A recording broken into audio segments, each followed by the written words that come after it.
जी, इस टाइम मेरे साथ एक बड़े सीनियर रिस्पेक्टेड लीगल काउंसिल मौजूद हैं। वक़ारुल मुल्क साहब advocate supreme court of Pakistan हैं।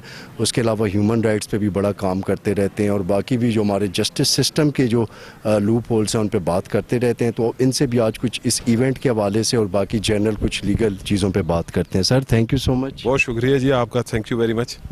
सर, क्या कहते हैं आज के इवेंट के हवाले से यहाँ पे हमारे सरदार अमान साहब जो इंतहाई रिस्पेक्टेड हैं वो भी नॉमिनेट हो गए सुप्रीम कोर्ट बार एसोसिएशन के लिए। उसके अलावा काजी अरशद साहब भी यहाँ पे मौजूद हैं। तो आप क्या समझते हैं कि आज के इवेंट के हवाले से थोड़ा हमें बताएं सर। औज़ुबिल्लाहिमिनश्शैतानिर्रजीम, बिस्मिल्लाहिर्रहमानिर्रहीम। सबसे पहले तो आपका बहुत शुक्रिया, बड़ी मेहरबानी।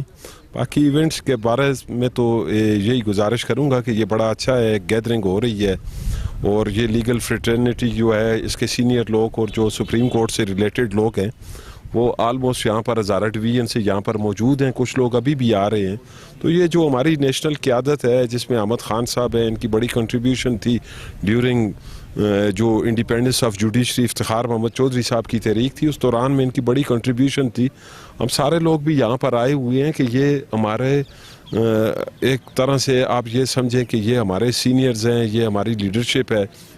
ये लीगल फ्रेटर्निटी को मुल्की सतह के ऊपर और इंटरनेशनल सतह के ऊपर ये जो है ये रिप्रेजेंट करते हैं। और अभी जो ये 27वीं और तरमीम और 26वीं 27वीं तरमीम के हवाले से भी ये हमें मज़ीद आगाह करेंगे, बताएंगे। चूँकि हम इस्लामाबाद से ज़रा दूर हैं, छोटा स्टेशन है, तो इस तरह की लीडरशिप का आना यहाँ पर और अपने वकला बरादरी के साथ उनकी गेट टुगेदर होना, अपनी बात करना और अपना मौक़िफ़ यहाँ पर बताकर हमें उस चीज़ के ऊपर गाइड करना जो है ये बड़ा अच्छा है। यहाँ के लोगों के लिए बड़ा अच्छा है, लीगल फ्रेटर्निटी के लिए बड़ा अच्छा है और इससे एक बड़ा अच्छा इम्पेक्ट पड़ता है कि जो सोसाइटी के अंदर अभी जो अगेंस्ट ह्यूमन राइट्स या जो कोई क्रिमिनल एक्ट्स हो रहे हैं तो ये इनके आने से बड़ा अच्छा इसके ऊपर इम्पेक्ट पड़ेगा कि ये चीज़ें माशरे से ख़त्म होनी चाहिए और हम एक कलेक्टिव एफर्ट करेंगे कि जो हम इस सोसाइटी की बेहतरी के लिए कर सकें वो इनकी लीडरशिप में करेंगे हम इंशाअल्लाह। बिल्कुल ठीक है सर। एक शॉर्ट सा मैं आपसे क्वेश्चन ये पूछना चाहूँगा। आपने लीगल फ्रेटर्निटी की भी बात की, बाकी भी आपने क़यादत की बात की, लेकिन इस टाइम मुल्की सतह पे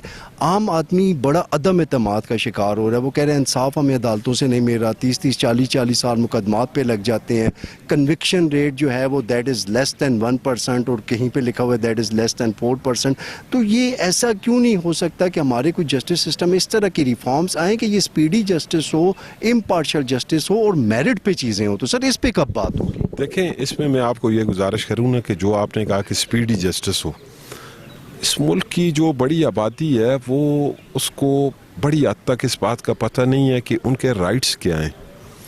वो अपने राइट्स के लिए, वो सिविल या क्रिमिनल या किसी भी लीगल राइट्स के लिए जब वो कोर्ट्स में आते हैं तो एडमिटेडली उनको एक लंबा अरसा इसका इंतज़ार करना पड़ता है। एक प्रोसीजर लॉ है जो बड़ा लेंथी है, बड़ा लंबा है, लेकिन यहाँ पर मॉडल कोर्ट्स भी बनाई गई, यहाँ पर स्पीडी कोर्ट्स भी बनाई गई हैं और उससे बड़ा इफ़ेक्ट हुआ है सोसाइटी के ऊपर कि स्पीडी क्रिमिनल जस्टिस सिस्टम जो इंट्रोड्यूस करवाया गया, अभी इसके ऊपर रिफॉर्म्स हो रही हैं। एक सोसाइटी के अंदर अगर अभी देखें, मैं आपसे ये कहूँ ना कि आप उसको कहें कि मॉडर्न 3 सोसाइटीज़ अमेरिका या यूरोप के बारे में अगर कहें तो उनका आप ये ज़रूर देखें कि वहाँ कब से ये सिस्टम चल रहे हैं, 150-200 साल से चल रहे हैं। तो हम तो हमेशा ही इन क्राइसिस में रहते हैं। कभी डिक्टेटरशिप आ जाती है, कोई डेमोक्रेसी को फलने फूलने नहीं दिया जाता। जो रिफॉर्म्स होती हैं या जो अमेंडमेंट्स लीगल आती हैं, बड़ा अरसे तक कॉन्स्टिट्यूशनल जो है वो उसको सस्पेंड कर दिया जाता है। तो ये सारे वो फैक्टर्स हैं जिसके असरात नीचे तक पड़ते हैं। फिर अब जितनी बड़ी आबादी है इस मुल्क की, एक बड़ा इशू आबादी का है और आबादी इतनी ज़्यादा होने के साथ साथ उनको लोगों को वो सहूलतें लॉ रिफॉर्म्स की सूरत में भी नहीं है, लॉ इन्फोर्समेंट एजेंसीज़ की सूरत में भी वो मीट नहीं कर रही हैं और लीगल सिस्टम के अंदर भी तादाद कम है जुडिशरी की। तो इस वजह से ये प्रॉब्लम है, लेकिन इंशाअल्लाह कोशिश कर रहे हैं कि ये जल्द अज जल्द हल हो जाएं और लोग अपने राइट्स को जल्दी जल्दी हासिल कर सकें और लोगों को इसके समरात मिलें। बिल्कुल ठीक है sir, thank you so much. ये टॉपिक ऐसा है कि इस पे काफ़ी बातें, काफ़ी मेरे माइंड में भी क्वेश्चन आ रहे हैं। तो मैं ये चाहूँगा कि किसी टाइम आप टाइम दें तो हम बैठ के इस पर एक पॉडकास्ट इंशाअल्लाह ज़रूर। जब भी आपने मेरे ऊपर ये मेहरबानी की तो मैं तो इसे मेहरबानी कहूँगा। चाहिए ये कि अब मॉडर्न दौर है, डिवाइस का सिस्टम है, डेस्क का सिस्टम है और ये आपके ज़रिए हमारी आवाज़ जो है वो पब्लिक एट लार्ज तक पहुंच सकती है और ये पहुंचनी भी चाहिए। इसके ऊपर बजाय इसके कि देखें, मैं ये भी आपसे इस इवेंट के हवाले से भी बात करूं कि बजाय इसके कि फजूल चीज़ों में लोग जाएं, लेकिन उनको और आप जैसे लोगों को जो इससे रिलेटेड हैं, इस शोबे से, उनको चाहिए कि वो कोई कंस्ट्रक्टिव चीज़ों के ऊपर डिस्कशन को जो है वो डिबेट को जो है वो स्टार्ट करवाएं, उसके अंदर लोग आएँ ताकि अवाम नास को पता चले उनके राइट्स क्या हैं और उनकी ड्यूटीज़ क्या हैं। जी, इस टाइम हमारे साथ सीनियर कानूनदान हामिद खान साहब मौजूद हैं, जो कि एक अरसा दराज से वकालत कर रहे हैं। पाकिस्तान का एक बहुत वेल नोन है, पाकिस्तान तहरीक इंसाफ, इमरान खान साहब के साथ इनकी बड़ी स्ट्रगल है। तो इनका जितना मैं तारुफ करवाता जाऊँगा वो उतने इनकी खिदमात हैं। इनसे कुछ शॉर्ट क्वेश्चंस मैं इस टाइम करना चाहूँगा ताकि वो भी एड्रेस हो सकें। सर, सबसे पहले थैंक यू सो मच, आपने अभी यहाँ पर अदलिया की बात की है। तो हमारे मुल्क में इस टाइम जिस टाइम एक आम बंदा जो है उसको इंसाफ नहीं मिल रहा, उसको इलाज नहीं मिल रहा, उसको तालीम नहीं मेरी, तो इस टाइम हम लोग आम बंदे की कब बात करेंगे? हम लोग वो चीज़ कब सामने लेके आएंगे कि जिस टाइम जुडिशल रिफॉर्म्स की बात कब करेंगे? क्योंकि खान साहब ने तो ये बात की थी कि रूल ऑफ लॉ होगा, लेकिन अभी आप KPK में देखें निज़ाम इंसाफ का क्या हाल है या बाकी हेल्थ के सिस्टम का क्या हाल है। तो ये रियलिस्टिक अप्रोच कब हमारे सामने आएगी ताकि आम आदमी के इशूज़ एड्रेस हो सकें? देखिए, रियलिस्टिक ही अप्रोच है। ये अदलिया जो है ये आम आदमी का ही इशू है, क्योंकि अगर इंसाफ नहीं आम आदमी को मिलेगा तो ये अदलिया का मकसद ही कोई नहीं है। जो सबसे बड़ी ज़्यादती हुई है, वैसे आपने सही कहा कि पाकिस्तान में 70 साल की जो हमारी तारीख़ है वो अदलिया की काबिल फ़ख्र नहीं है, लेकिन जो कुछ भी था अदलिया का सेटअप उसको भी टोटली डिमोलिश कर दिया है इन्होंने 26वीं और 27वीं तरमीम के तहत। आम आदमी तो सोच भी नहीं सकता अब इंसाफ का जब तक कि वो कोई अपनी सिफारिश नहीं लेके आएगा। मैं कहा करता हूँ अब वकील नहीं, अब वहाँ पर टाउट किए जा रहे हैं जो बता सकें कि हमारा जज से ये ताल्लुक़ है, हम आपको इससे इस तरह का फ़ैसला ले देते हैं। तो हालात ये हो गए आम आदमी की। आपने बिल्कुल सही कहा, मकसद ही सारी जुडिशरी का आम आदमी को इंसाफ मुहैया करना है। इस वक्त तो ये हाल है कि कोई किसी किस्म का इंसाफ का निज़ाम ही नहीं है, पूरा सिलसिला डिमोलिश हो गया है।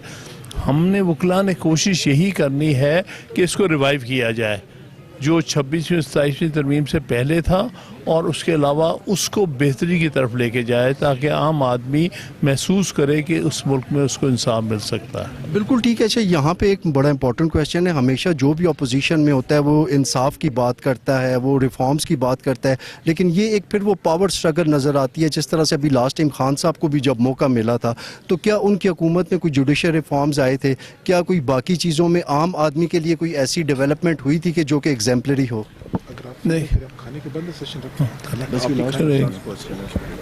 देखिए, बदकिस्मती ये है कि इस मुल्क पर इस एस्टेब्लिशमेंट का इतना अरसे से एक इतना दबाव है कि सही माने में रिफॉर्म्स आ भी नहीं सकी, और बदकिस्मती है हुकूमतें बदलती हैं लेकिन उनकी डोमिनेंस नहीं जाती। इसीलिए इस वक्त जो स्ट्रगल है किसी हद तक बड़ी सीधी सीधी है कि फ़ौज का काम है जाओ जाके सरहदों की जो है हिफाजत करो, जिसके लिए तुम्हें बुलाया गया है। इसलिए नहीं कि तुम आके यहाँ फ़ैसला करोगे किसको जज लगाना है, किसको आपने वज़ीर आज़म बनवाना है और किसको आपने किसी और शोबे में लेके आना है। जब तक मुल्क का निज़ाम दुरुस्त नहीं होगा और जब तक मुल्क में जिसका जो काम है वो नहीं करेगा, तब तक इसी किस्म का आप सेटअप देखेंगे। बिल्कुल ठीक है सर। वन लास्ट पॉइंट, जिस तरह अभी आपने जुडिशरी की बात की है, ये कहते हैं ये सिलसिला वहाँ से शुरू हुआ है जब से नज़रिया ज़रूरत शुरू हुआ है। तो आप क्या समझते हैं कि इस्टेब्लिशमेंट की, जिस तरह अभी आपने बात की, इस्टेब्लिशमेंट को इतना ज़्यादा पावरफुल करने में नज़रिया ज़रूरत का क्या रोल है? नज़रिया ज़रूरत तो एक नज़रिया था जो उन्होंने इस्तेमाल किया, लेकिन उससे कबल और भी वजूहात की बिना पर जो 1954 से शुरू हुआ था, उसमें एग्जेक्टिव का पूरा हाथ था कि उन्होंने जिस तरह से पहली असेंबली डिज़ोल्व की थी और फिर उसके बाद अदलिया का जोड़ा नेगेटिव रोल रहा है और फिर उसका माशवरा लगते रहे। एक बड़ी तवील हिस्ट्री है पाकिस्तान की, बड़ी अफसोसनाक हिस्ट्री है। बात यह है कि बहरहाल जो हो गया, हमें अब भी कोशिश करनी चाहिए इस मुल्क को बचाएं, क्योंकि ये एक बहुत बड़ी नेमत है जो हमें मिली है, और हमारे ही हाथों ये मुल्क जो है, जिसे मैं हमेशा कहता हूँ 4 बहुत बड़े फैक्टर्स हैं इस मुल्क को पीछे ले जाने में।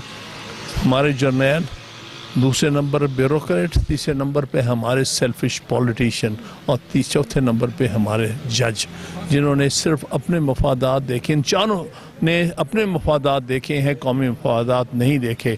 इसलिए स्ट्रगल हमारी है कि कौमी मफादात पहले आते हैं और ज़ाती मफादात और बाज़ अदारों के मफादात बाद में आते हैं। Thank you so much sir. Questions तो बहुत है लेकिन खाना ठंडा हो रहा है। बाद हम फिर करेंगे फिर से